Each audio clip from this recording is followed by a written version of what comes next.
Good afternoon, everybody, and welcome to the first of two lunchtime webinars jointly run by Sight and Sound Technology and UKAAF, the UK Association for Accessible Formats.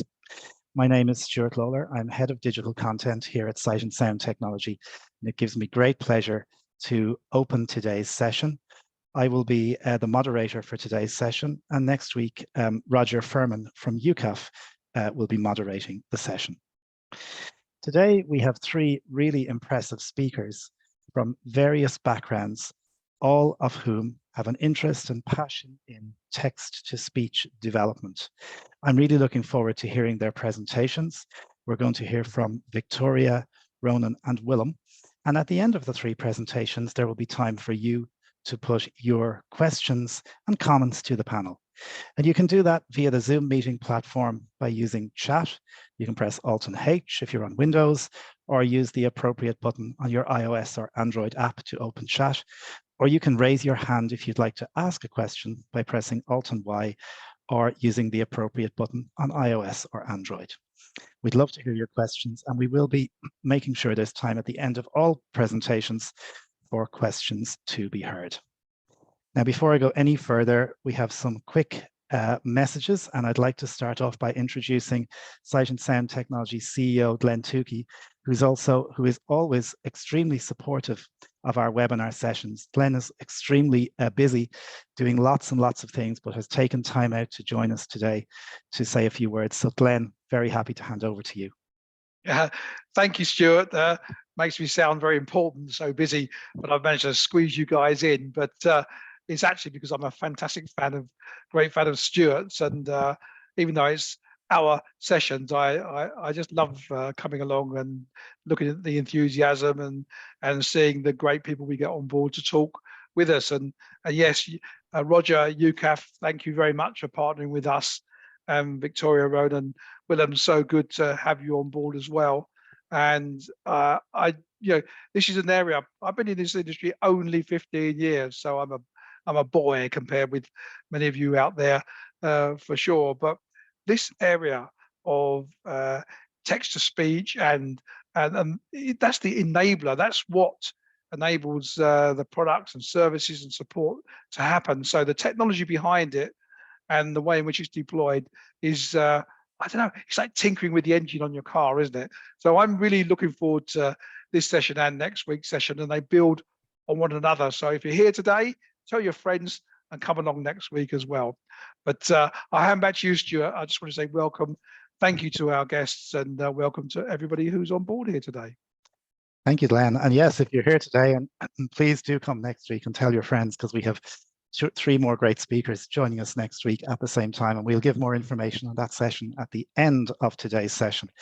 Now, I'm delighted to introduce Roger Furman, who's chair of UKAAF, and it was Roger who came to me with this idea after Christmas, and we've been planning and plotting, I think, since January. So Roger, delighted to welcome you to say a few words. Thank you very much, Stuart. When UKAAF was formed in 2008, with three organisations coming together, COTIS, to give its working name, worked in the area of alternative format audio production. And UKAAF has always regarded this as an extremely important standard. We are wanting to produce a document about text-to-speech, so these webinars are particularly relevant for us. Stuart, over to you. Thank you, Roger, and thank you for your support as well today. Right, it's time to introduce the first of our speakers, and that's Victoria Petrovka from DeepZen even. Victoria is Sales and Customer Success Manager at DeepZen, and she works in sales and customer success functions of audiobook production and API services. Now, DeepZen are a London-based startup that provides digital voice solutions for different types of applications using in-house NPL and TTS technology. In Victoria's free time, she enjoys cooking, skiing, playing tennis, and spending time with her dog. Victoria, we're delighted you've joined us today, and we're looking forward to hearing your presentation. Over to you. Yeah, hi everyone, and thank you so much for the time today. It's a real pleasure to be here today and speak to all of you. Am I able to share my screen now? Because it says host disabled participant screen share. Just one moment, we will fix that. And whilst we're doing that, we just remind people that if you would like to ask questions, you can do that with Alt and H for chat, or Alt and Y if you would like to post, or rather if you'd like to raise your hand. One sec whilst we allow Victoria to share her screen. There you go, Victoria. You should be able to do that now. Right, 1 second. Just 1 second, sorry. No. So I'm going to start from a short presentation where I will highlight the services that we provide and also how DeepZen contributes towards the goal of making digital content more accessible for everyone. So I'd like to speak a little bit about the company itself. DeepZen was founded in London as an AI voice platform with the idea of creating a tool for high quality, quick and efficient audiobook and voiceover production. We built the technology that enables ultra high quality voice solutions in multiple languages for audiobooks, dubbing, synthetic media, gaming and metaverse applications. We specialize in emotion control and long form audio production. And we already working with a lot of global publishers, education providers, and media companies, as well as we work with nonprofit organizations and public libraries, providing tools for cost-efficient creation of audiobooks, e-learning materials, and phone audio assistance. And now I would like to play a sample that will showcase the expressiveness of our technology. Hi, I'm Kelly. I'm a DeepZen narrator. You may think that I'm a human, but my voice is generated by DeepZen technology. Our tech allows me to showcase 7 different emotions. Listen to how this sounds. When something amazing happens, I'm going to sound really happy. But when something irritates me, you'll know that I'm angry. When something frightens me, you'll be able to hear the fear in my voice. If I'm feeling down about something, I'll be sad. And if something unexpected happens, you'll hear I'm surprised. The clever part is, I automatically work this out from the text alone, just as humans do when they read.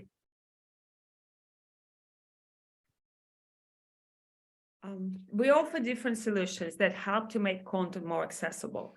One solution is API integration that can be used by any type of text readers, digital phone voice assistants, or any other type of application with real-time speech synthesis needs. Our second solution is audiobook production platform that allows publishers to scale up audiobook production and deliver product quickly, conveniently, and cost efficiently. And we also developed, it's our new solution app for video transcription, translation, and dubbing. The main market challenge is that only 8% of ebooks are available in audiobook format, and 90% of these audiobooks are in English. So DeepZen developed a fully scalable audiobook production platform that helps publishers to create multilingual projects as well. Our solution has our latest natural language processing text-to-speech system and deep learning techniques have given DeepZen the market-leading AI voice in human intonation and emotional range.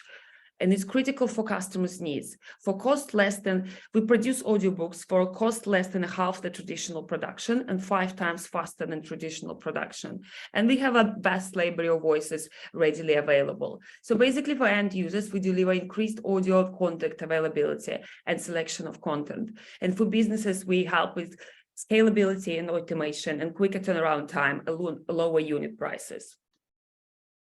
I would like to speak a little bit about our technology. We use natural language processing and text-to-speech systems developed in-house, specifically for audiobook long-form content. Our technology replicates human voice and enables high-quality, lifelike audio content production using voices licensed from real narrators. All our voices that we have included in our library are digital copies of real narrators' voices who receive royalties from every project that we produce. The next, I would like to highlight the European Accessibility Act. which is a directive that ensures that accessibility of number of services and products within the member states, and specifically ebooks and audiovisual media services. I would like to focus on how DeepZen can contribute towards the goal of making ebooks accessible for everyone in an audiobook format. We have developed a publisher portal that allows our customers to manage all their projects conveniently and easily in one place. It's a fully scalable platform that can process as many projects as a customer wants at the same time. Here you can prepare your EPUB for conversion and follow the progress of your project from upload to delivery. The next, I would like to play some samples from our audiobooks.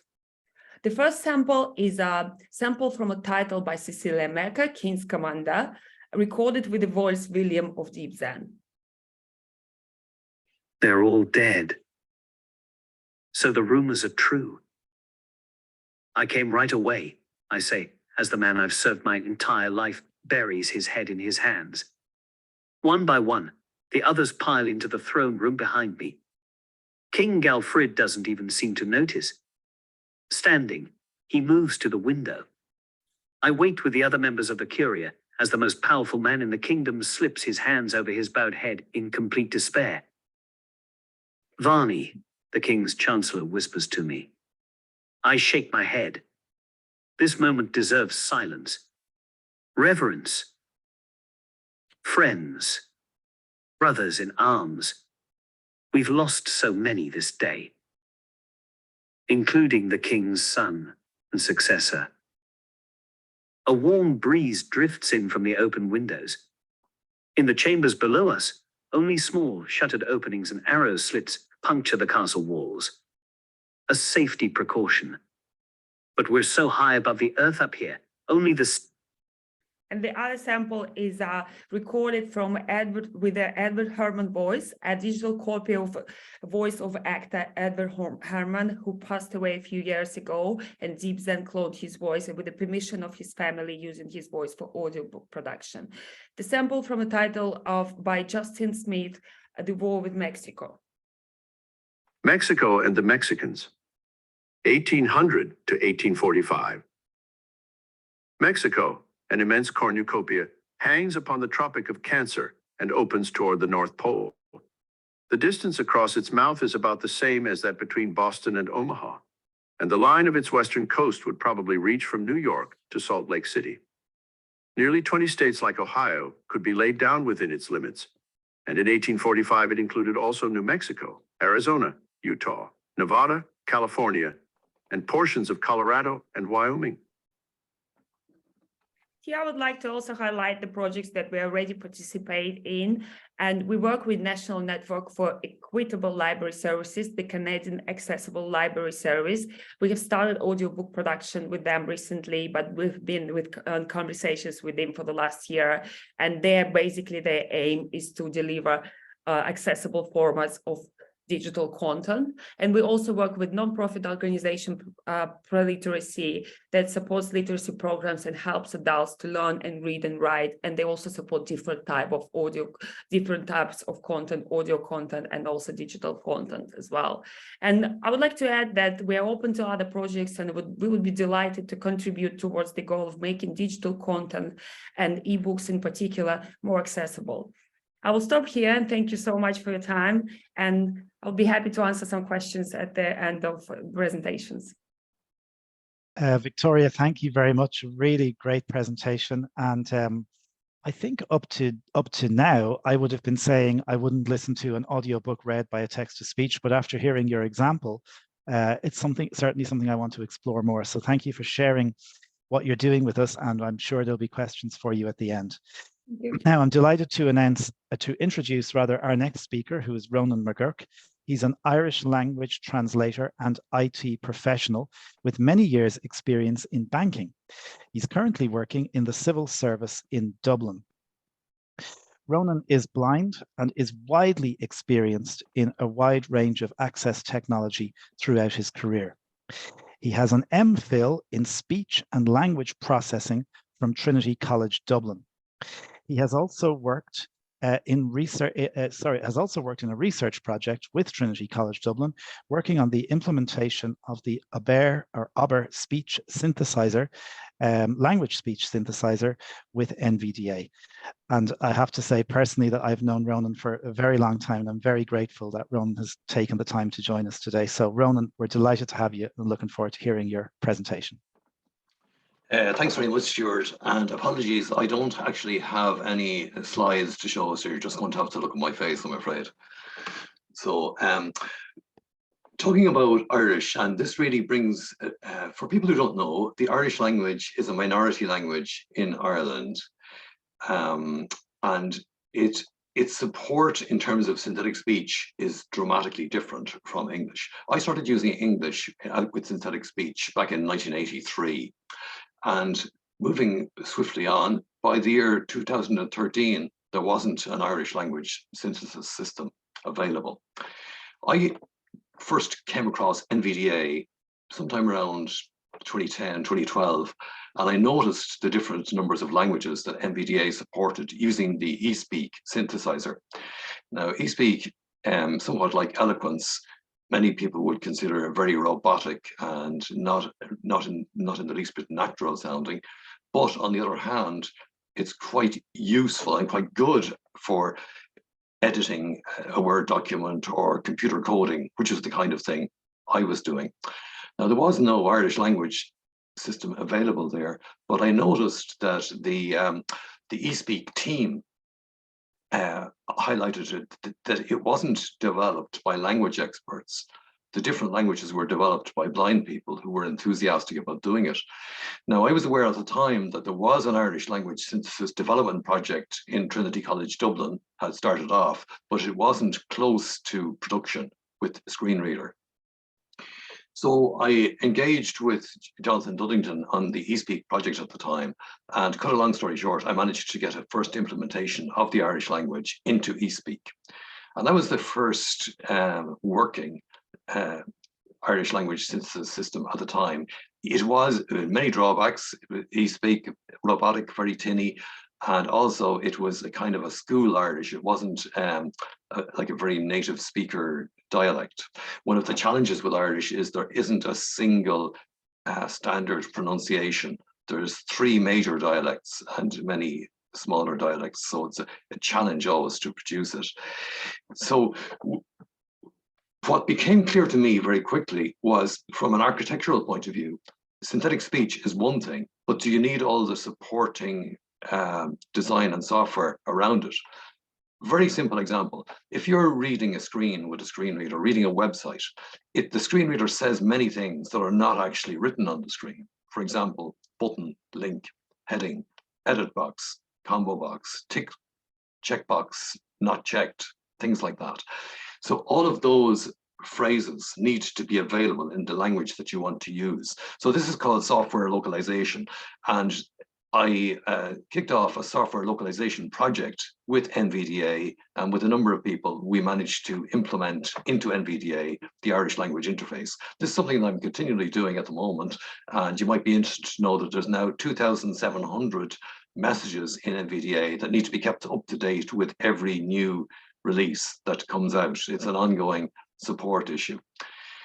Became clear as well that if you're, say, writing a Word document that's in multi-languages, like say in Irish and in English, you need the synthesizer to switch automatically, or you would like it from Irish to English, and you would like to be able to mark it up correctly. You would like to be able to do the spell checking correctly in each language. So all of that, you know, getting the Word document, screen reader, and so on, was necessary. In addition, then, there was a question of Braille and Irish, which wasn't available either. So I joined the LibLouis free open source project and developed working with INBAF. I was a member of INBAF, which is the Irish equivalent of the UKAAF. And as part of that, I developed the Irish Braille code in LibLouis and implemented that, which is now available in NVDA as well. So as you can see, the free open source world is really the way that we managed to make progress with a minority language like Irish. Now, the Trinity project, the ABER voice synthesizer, I worked on that project and worked on the implementation of it within NVDA, initially as an NVDA add-on, which is still available today. The project are currently working on a SAPI implementation of the Irish language voices, and there are 3 voices for the 3 major dialects. I've seen the test version, it's looking very encouraging, and there isn't an official announced date yet, but I think it will be due in the next few months. Separately then, Microsoft have produced Irish language voices. Now they're only available, as far as I know, online as Azure voices. They're not available yet as OneCore or down on a PC. So there's a sort of thing that you can take, say, a page of text and upload it and get it to speak it back to you. You probably could engage with it as a method of generating audiobooks. They've used those Microsoft voices for generating audiobooks, though we're not aware of anybody trying to do that yet in Irish. One of the challenges also is getting Irish ebooks available through libraries in a way that can be made accessible to screen readers.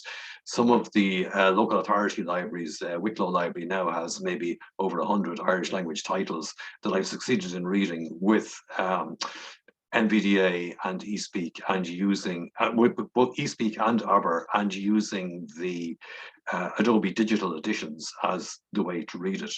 This is another thing that became clear, like what is the best way to read EPUB books with a language like Irish. I've tried a number of different free open source ones on the Windows platform, Bookworm, Thorium. I found they all worked, but they all had the same problem, that they didn't have the capability of switching language. So if you had, say, a textbook that's in Irish and in English, you would have to manually switch your synthesizer from one to the other, even if it was marked up correctly. So you know, there's work still to be done in that area. So overall, now with Irish, we've got moved from being essentially totally inaccessible to now being available across a range of synthetic speech, Braille, and various supporting software, particularly in NVDA. There's the choice of eSpeak and NVDA. I'm curious to see where Microsoft go, and also where CereProc go with they also have an Irish language synthesizer, which I haven't yet had the opportunity to have a look at. So lots more work to be done, especially in the free open source world. Thank you, Ronan. Really appreciate your presentation, and really interesting to hear the journey you've gone on, I suppose, to do some great work in making the Irish language accessible to synthetic speech users. Just a quick reminder that if anybody wants to pose questions, you can put them in chat. I see 1 or 2 coming in already, and we'll deal with those after the next speaker. And you can also raise your hand pressing Alt and Y if you'd like to speak to our panel, and we will have time for questions after the final presentation.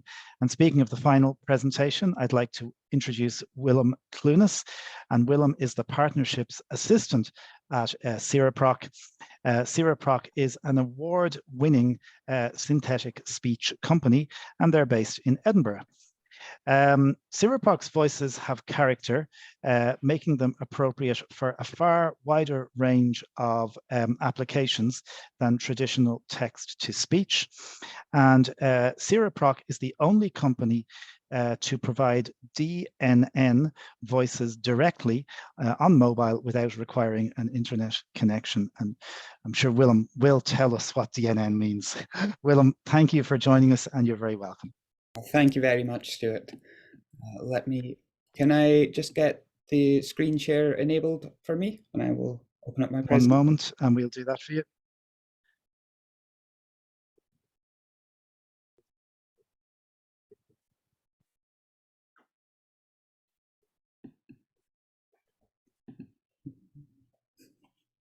You should be able to share now, Willem.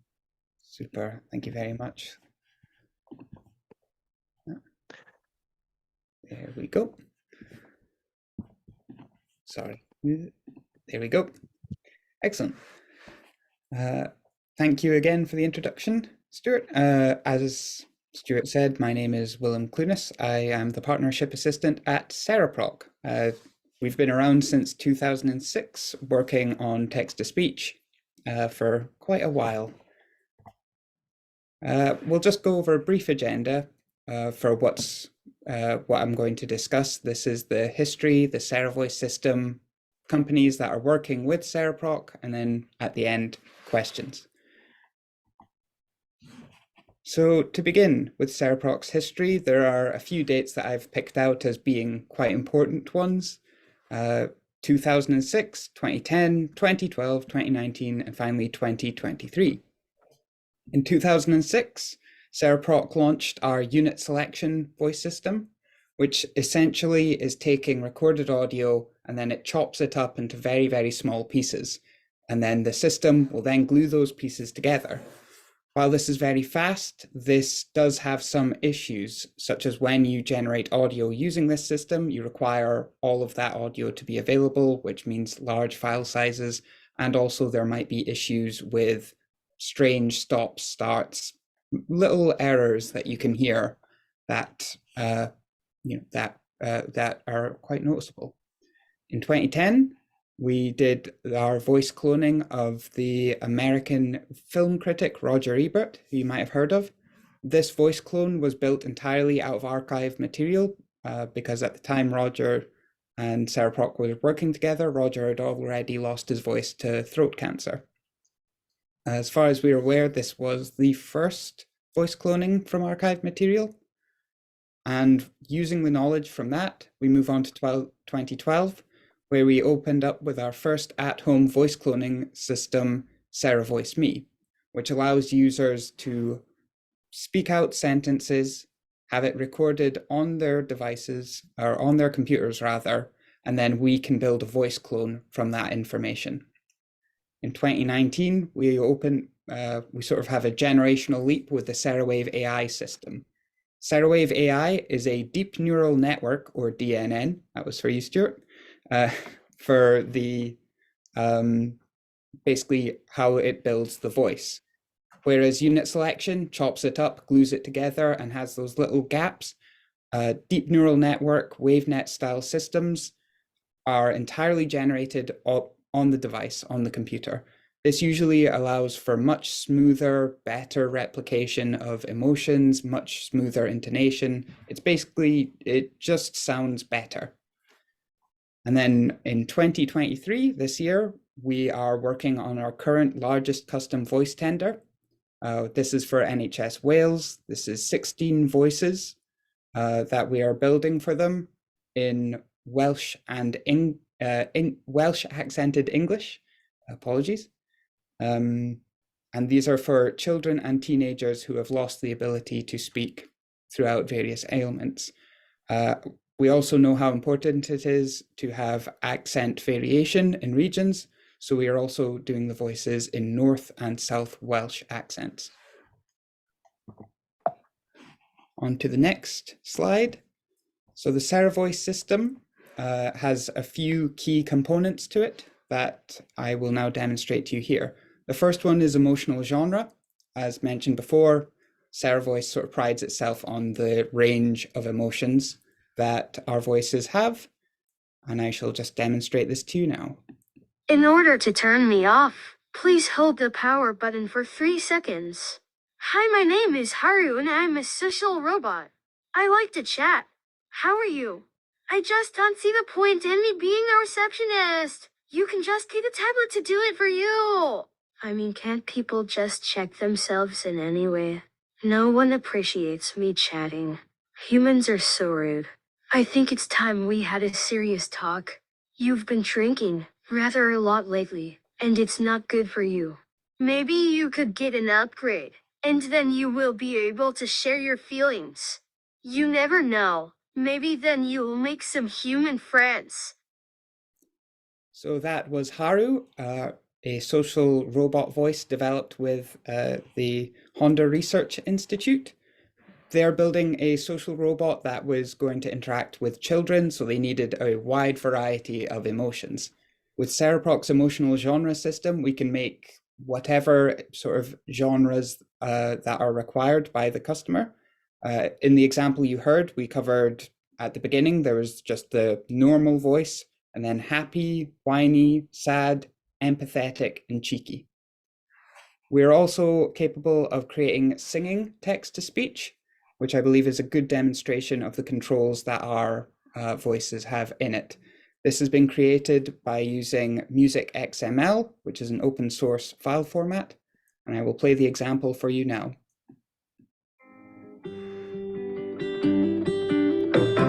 Say nighty night and kiss me. Just hold me tight and tell me you'll miss me while I'm alone and blue as can be. Dream a little dream of me.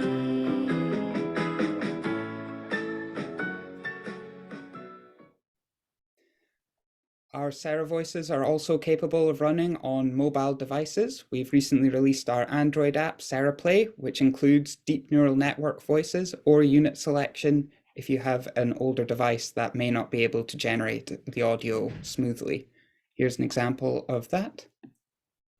CereProc is the only company offering deep neural network voices on mobile devices.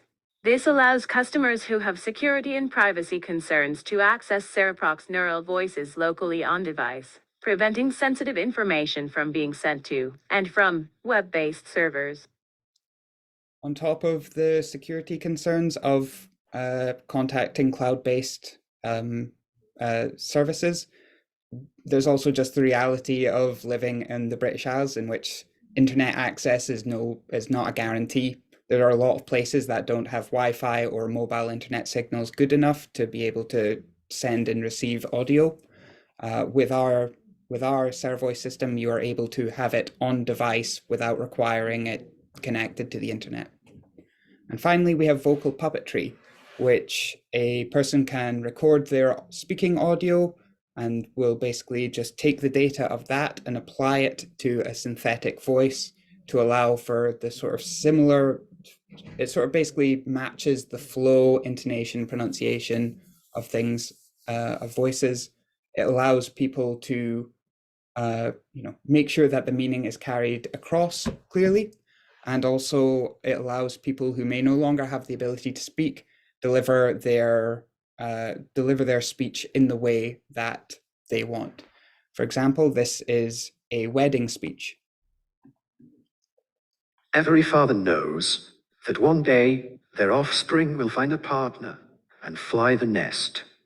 You worry about that day. Now that day has arrived. No longer am I worried, because Jenny has found and chosen her partner for life. Your children are very special to you, and you never stop worrying about them.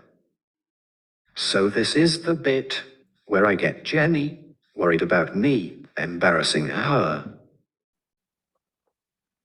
When Jenny was tiny, I remember she had little knitted boots and a special little walker seat we sat her in. It was round with casters on the bottom, and she used to scoot round the house with those little knitted boots on, trying to get whatever she wanted before she could even walk. So she earned my loving nickname of Scoot Boots. Then she started to grow up. I remember watching Jenny trying to climb up the stairs on her little wobbly legs, struggling on every step. Worried that my little girl might fall, I went over to her and said, "You want some help, Scoot?" She was just about able to talk at this stage. She said, "No, I can do it, Dad. Just hold this glass of vodka for me." They grow up so quickly, don't they? So CereProc has worked for a number of companies. I've highlighted 3 here that I believe are sort of most relevant. So we have the NLB, the Norwegian Library for the Blind, Ashhaug, where we've assisted them with their Ashhaug Universe learning materials, and finally Lego. CereProc has worked with NLB to create 2 Norwegian voices in Nynorsk and Bokmål, where they found there was a need for high volume media, such as newspapers, magazines, things that often come out daily or weekly, which weren't being serviced by audio companies, to create. Whereas you can find fantasy fiction books in audiobooks, they found that these areas were lacking, even for things like changes to bus stops and various things. So CereProc helped develop the voices with them, and we also provided our C server system for them to generate the audio as needed in bulk. And they've been working with us happily since then. For Aschhaug, they were also looking for Norwegian voices. However, because their system, the Aschhaug Universe, it is a learning website, a learning portal, and it needed to be able to service a number of different languages and also be available at all times. Using our cloud system, we were able to provide them with Norwegian, Swedish, French, Spanish, Danish, and English languages, and it is available on their browser, easy access for their students. And finally, with Lego is a toy system which, if you've had experience with it, they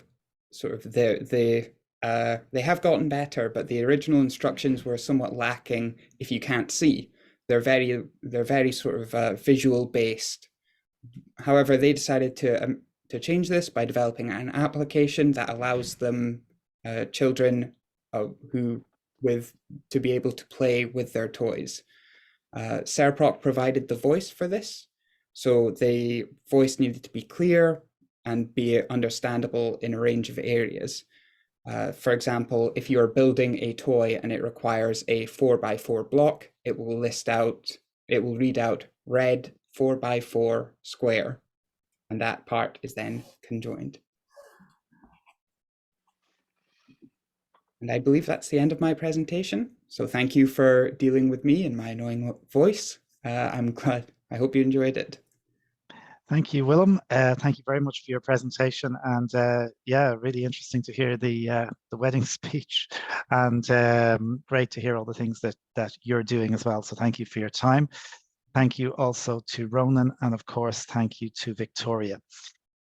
Now it's the time when we go over to our audience for questions. I just had one quick message in chat a moment ago about transcripts. There is a transcript option on the webinar that you can turn on, but we are going to produce from today's session a kind of a fact sheet, I suppose, of the high points of the summaries of everybody's presentation.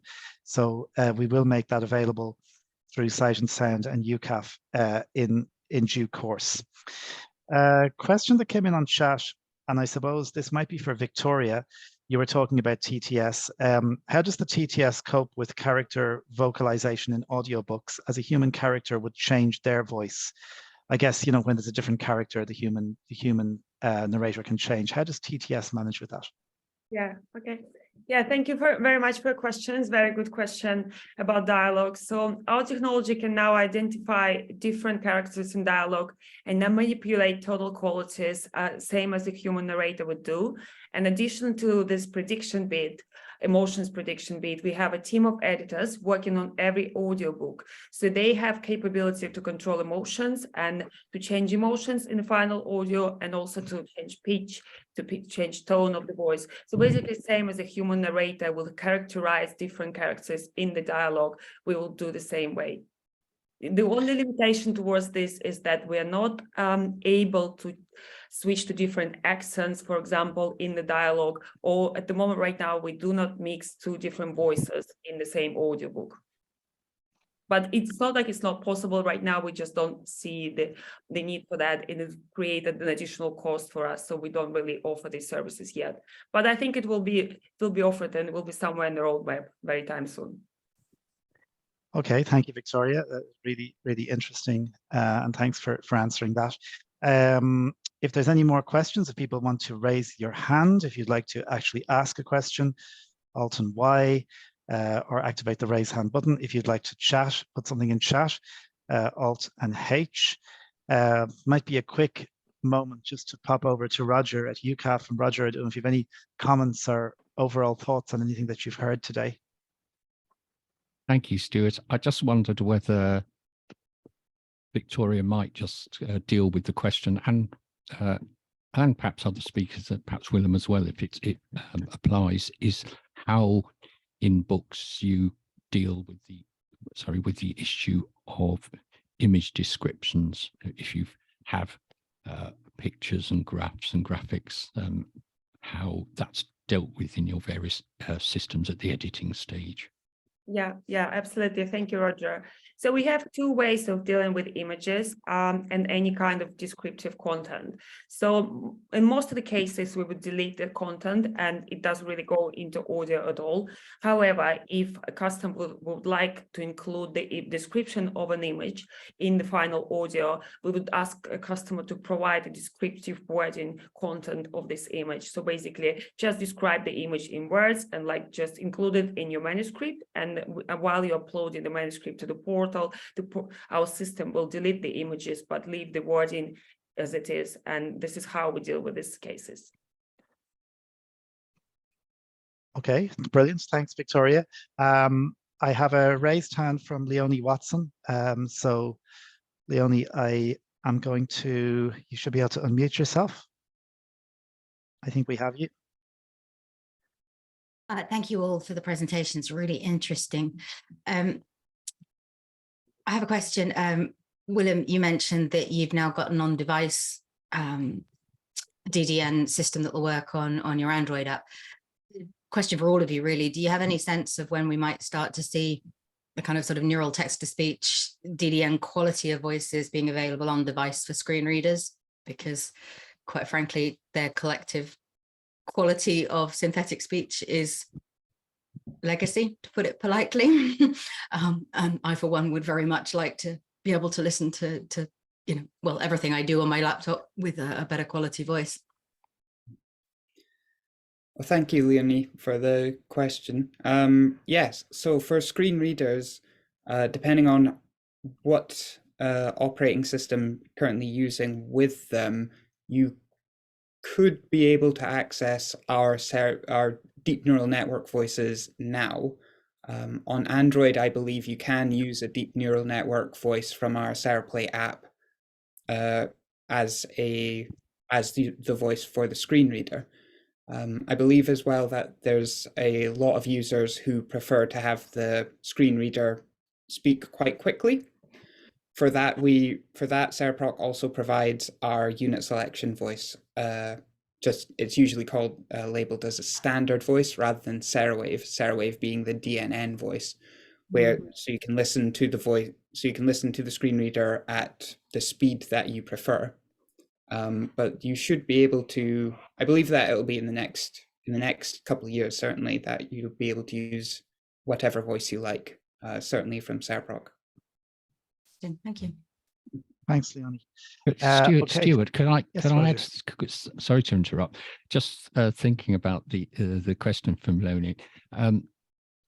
Another way would be possibly now or in the future to actually clone your own voice and use that as a plug into your screen reader. Mm-hmm. Exactly. Yeah, that's interesting. That technology exists. Definitely. I have a raised hand from David Taylor. So, David, you should be able to unmute yourself. I think we have you there. Hi. Yeah, this is all really interesting, and it certainly is changing my views on listening to audiobooks with speech synthesis as well. Although I did find, even in the samples today, good as they were, I did find places where I was kind of like almost struggling to infer the meaning because of the way the voice had actually done its intonation. But my main question is around screen readers again, because there is very little emphasis on development of quality and precision and speed. And they are among the things that we really need the most if we are to be productive, or if we're just to be able to get things done in a reasonable time frame. For instance, you'll speed a voice up, but the punctuation pauses will stay the same length. Or frankly, I can't understand anything at speed as well as I can understand eloquence, just at speed. all of these modern voices really struggle. And I wondered if we could get some kind of a progress in that area, because I mean, frankly, a lot of us are still finding ways of using eloquence. Let's put it that way. So speaking for CereProc, we understand that there is like you said, there's a need for speed and precision. CereProc started with unit selection and continues to use unit selection or provide unit selection as an option for the majority of its voices, specifically for this reason. A number of our voices have been developed for that. CereProc tries to make sure that the intonation, pronunciation, and the generation of our voices are all kept at the highest possible quality. This often involves listening to user feedback for pronunciation and adding that into our lexicon, which is basically the big sort of book which contains all of our pronunciation guides for words that are used. We do try to make sure that it is possible to listen to a voice at speed and be able to infer and listen and hear everything that you need to hear from it. Okay, brilliant. Thanks, Willem. And David, thank you for your question. I just have a question on chat asking about recording of the session. So the recording will be available on the Sight and Sound YouTube page in the next day or so. And it will also be linked to on the UKAAF website. So you will be able to find recording from that session, from today's session rather, very shortly. Last shout for raised hands or chat messages. If anybody wants to pop a question in chat or raise your hand, you have about a minute or so to do it. And if not, I'm going to thank sincerely our panelists, Victoria, Ronan and Willem, for their time and their presentations and their interest and commitment to this area, which is a really interesting area, I think, for those of us who rely on this technology every day. So thank you to all three of you for coming along and giving up your time today. As we mentioned at the start of today's session, this is the first of two sessions. Next week, we'll be hearing about reading tools. We have three great presenters coming along talking about how synthetic speech is used with tools in production of content and also accessing content and standards around content. So three big areas to look at there. And that session will be next Tuesday, the 2nd of May at 1 p.m. It will be moderated by Roger Furman from UKAAF. And if you want to find more information about that session, you can go to sightandsound.co.uk and it's under the upcoming events page, the very main page of our website. You can also register there to attend or contact us at Sight and Sound if you have any questions. Again, thank you everybody from Stuart Lawler at Sight and Sound and Roger Furman at UKAAF and everybody else behind this event. Sincere thanks, and thanks of course as well to Glenn Tukey for coming along at the start and saying a few words. And we look forward hopefully to seeing everybody next Tuesday at 1 p.m. Thanks, Stuart.